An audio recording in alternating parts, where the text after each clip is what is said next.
लोग जो बताते हैं कि केवल सेल्फ स्टडी से हुआ है, वो कहीं ना कहीं पहले पढ़े रहते हैं। अच्छा। एक तैयारी यदि उनका हो जाता है तो फिर वो सेट इधर उधर करके बाद में इतना बुक खोजने में ध्यान दे रहा है, उतना यदि अपनी तैयारी में दे, एक बुक को ही बार बार पढ़े, उसका डिस्कशन करे, एक ही क्वेश्चन का छानबीन करके उसको अच्छा से याद में भी कई बार 2 बार हुआ, SSC में भी 2 बार हुआ, उसके बाद फॉरेस्ट गार्ड सब में हुआ, उसके बाद ये दरोगा में हुआ finally. Hello everyone, welcome to on duty. So अभी हमारे साथ सुनील सर हैं, जिन्होंने हाल ही में जो बिहार SI का रिजल्ट आया 2213 दारोगा का, तो सर ने उसमें सिलेक्शन लिया है।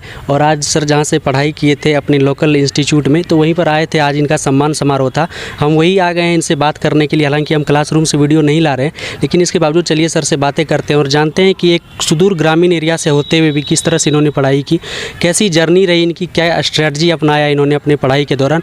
और सबसे बड़ी जो खास क्वेरी रहती है कि क्या क्या बुक इन्होंने फॉलो करे, जहाँ पर रिसोर्सेज बहुत कम होते हैं, तो वहाँ पर ये चीज़ सबसे इंपॉर्टेंट हो जाती है। तो चलिए जो भी चीज़ें इस वीडियो में हम कवर करने वाले हैं, तो अगर आप चैनल पर न्यू हैं तो प्लीज़ चैनल को सब्सक्राइब करें, वीडियो पसंद आती है तो वीडियो को लाइक करें, और इस रिगार्डिंग आपकी कोई भी क्वेरी रहती है तो आप हमें इंस्टाग्राम और फेसबुक पर मैसेज कर सकते हैं।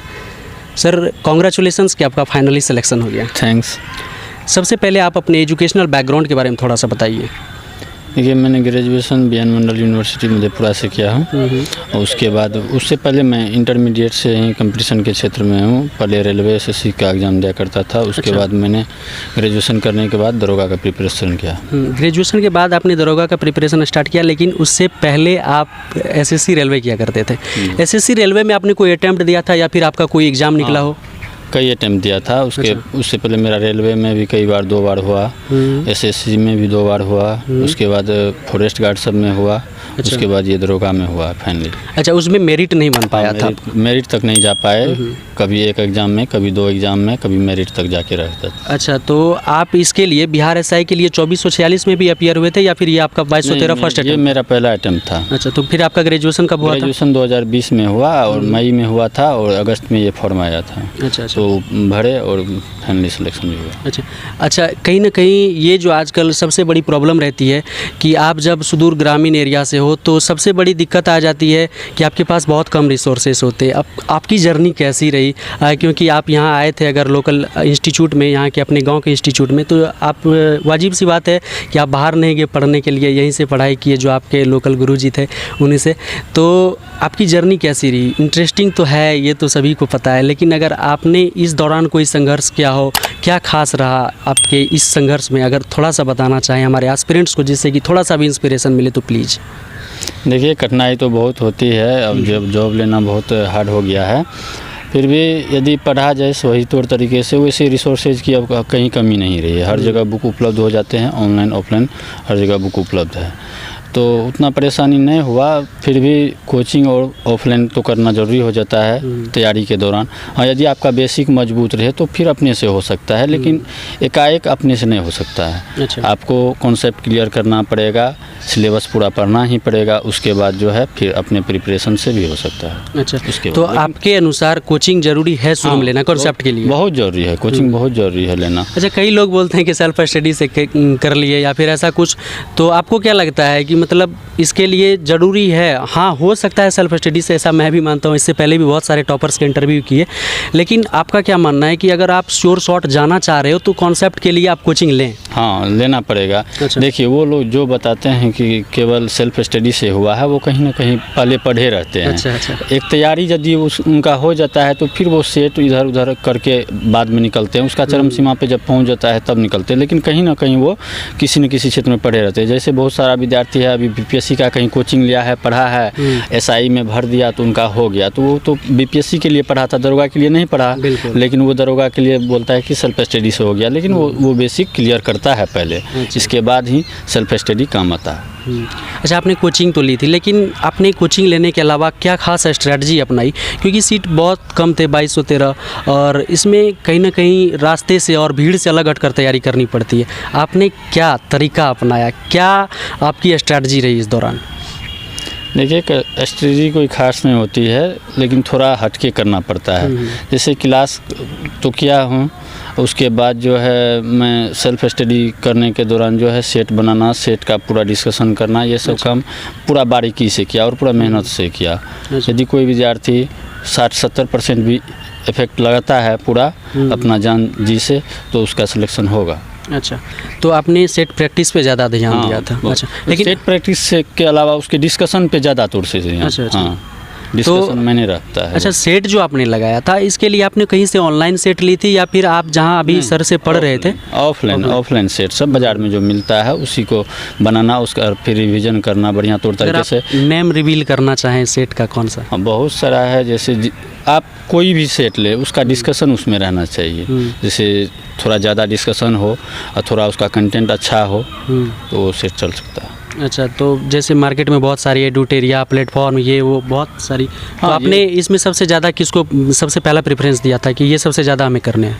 देखिए, वैसे एडुटेरिया सब का जो होता है मिसिंग कम रहता है तो वो अच्छा है। अच्छा। वैसे तो मार्केट में 5-7 आप एक सेट बना के नहीं एग्ज़ाम दे सकते हैं, 4-5-6 सेट बनाना पड़ता है। सेट ज़्यादा से ज़्यादा बनाएं। जो बच्चे का तैयारी हो गया वो सेट ज़्यादा से ज़्यादा बनाए, अच्छा। तभी हो सकता है। अच्छा, एक चीज़ और है कि अभी अगर कोई सोशल मीडिया पे आ रहा है, कोई अगर यूट्यूब पे आ रहा है टॉपर्स का शो देखने के लिए, तो वो इस चीज़ के लिए आ रहा है कि हमें सबसे बड़ी कॉन्सर्न बुक के बारे में है कि हम बुक नहीं डिसाइड कर पा रहे हैं कौन सी बुक पढ़े। कोई टीचर बोल रहे हैं कि हम ये पढ़ो, आप कोई बोल रहे हैं ये पढ़ो। तो आपने इतने लिमिटेड सोर्स में किस प्रकार बुक का चयन किया था? आपका क्या बुक सिलेक्शन था? देखिए, जो भी सब वही बुक पढ़ते हैं। बुक खोजने के बजाय यदि विद्यार्थी अपने तैयारी पे ध्यान दे, जितना बुक खोजने में ध्यान दे रहा है उतना यदि अपने तैयारी में दे, एक बुक को ही बार बार पढ़े, उसका डिस्कशन करे, एक ही क्वेश्चन का छानबीन करके उसको अच्छा से याद करे। होता क्या है, हम पढ़ लेते हैं लेकिन वहाँ एग्ज़ाम में याद नहीं रहता। बार बार प्रिपरेशन करने के बाद ही याद, और वहीं हर जगह आता है। मान के चलिए तो आता ही है 10-20%। यदि हार्ड के लिए हार्ड है, अच्छा। आपके लिए भी हार्ड होगा, सबके लिए हार्ड है, तो उस पर देना है। लेकिन नॉर्मल क्वेश्चन मीडियम है वो गलत। अच्छा, मैं बुक आपने एक कॉन्सेप्ट के लिए क्या चयन किया था? कॉन्सेप्ट के लिए जैसे तो कॉन्सेप्ट शुरू में यदि कोई विद्यार्थी तैयारी करना चाहता है तो वो एनसीईआरटी को, लेकिन जिन विद्यार्थियों का तैयारी का है तो वो घटना चक्र लूसेंट ध्यान में रखते हुए फिक्स करे। एक चीज़ के लिए मैं आपको रोकना चाहता हूँ, आपने एनसीईआरटी बोला, बच्चों की ये क्वेरी रहती है कि एनसीईआरटी कौन सा, 11वीं 12वीं की एनसीईआरटी पढ़े या 10वीं तक की एनसीईआरटी पढ़े, 12वीं तक की, तो कौन से क्लास की पढ़नी चाहिए? पहले 7वीं से 10वीं तक। अच्छा। समय बचे तो 11वीं 12वीं और अच्छा है, लेकिन 7वीं तक मतलब आप जस्ट ग्रांटर कर रहे हो तो आप एनसीईआरटी को प्रेफरेंस दे सकते हो? हाँ, पहले। अच्छा। आप यदि ग्रेजुएशन में हो तो अब आपको जॉब लेना जरूरी हो जाता है। आप इंटरमीडिएट से निकले, ग्रेजुएशन के दौरान ही एनसीईआरटी, जब तक आपका ग्रेजुएशन होगा तो खत्म हो चुका होगा, फिर आप कंपटीशन करेंगे। अच्छा, एक चीज़ बताइएगा, कितने दिन लगे आपको इस तैयारी? देखिए, हम तो लगभग 2 में इंटरमीडिएट हुआ, उसके बाद ही कमजोर में आए। तो उस समय था उतना कंपटीशन का, बार गिरे संभले, उसके बाद आया कि ऐसे नहीं से करना चाहिए। आदि हुआ तैयारी में समय है, लेकिन सफलता जरूर मिलती है। अच्छा। अगर न्यू एस्पिरेंट अगर प्रिपरेशन करना चाहे, कम से कम कितने समय चाहिए? जैसे कि अभी दिल्ली आने वाली है कुछ ही समय में, लगातार 3-4 बार आने, 2413 से पहले 1700 कुछ आया था, जो आगे आने वाली है, तो इसके लिए कम से कम टाइम चाहिए? विद्यार्थी पे डिपेंड करता है, उनके पास में जितना कम से कम नॉर्मली 7-8 घंटा देना पड़ेगा। न्यू स्टूडेंट घंटा रेगुलरिटी और कितने महीने या फिर वर्ष लगेंगे वो डिसाइड नहीं कर सकते, वो विद्यार्थी करेगा कि वो कितना ऑब्जर्व कर।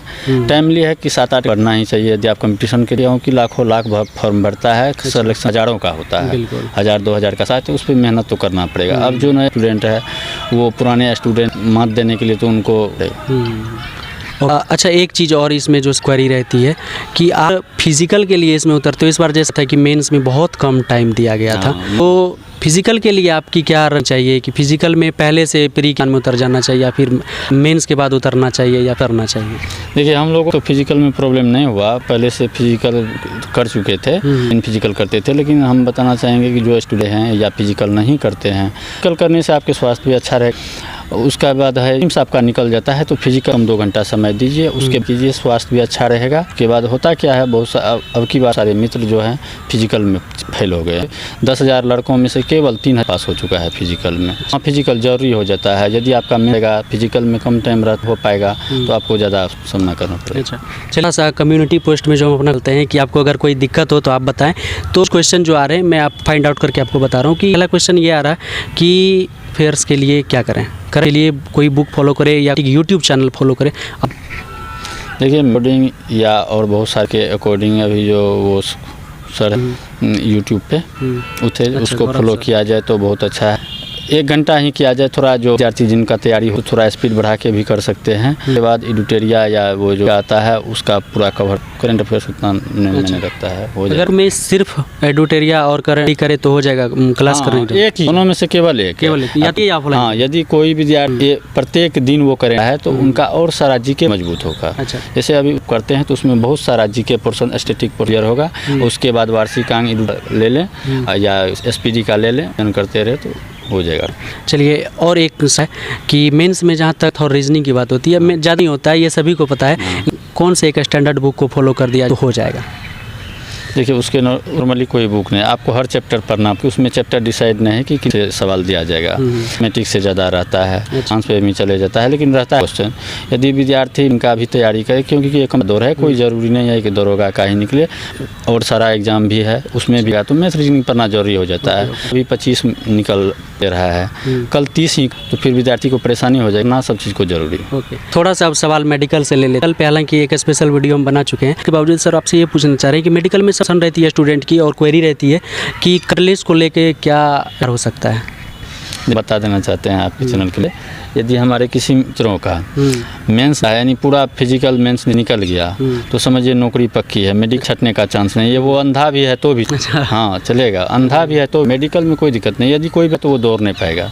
यदि कर लेते हो तो मेडिकल में कोई आ नहीं सकता। बिल्कुल, मतलब फिजिकल कर रहे हैं, आप फिट हैं तो ही जा रहे हैं ना। अच्छा, तो मतलब कलर विजन का या फिर लॉन्ग डिस्टेंस का ये सब का ज़्यादा नहीं होगा। कोई बोलते हैं कि हमारे से एक दांत टूटा हुआ है, कोई बोलते हैं कि हमारे शरीर पर निशान है, ये सब आर्मी के लिए होता है। ये दारोगा सब में मतलब कहाँ पे होता है? जैसे ये सब मेडिकल आपको कहीं कोई दिक्कत नहीं होगा, आपको अपने आप दिया जाएगा, कुछ क्वेरी नहीं होगा।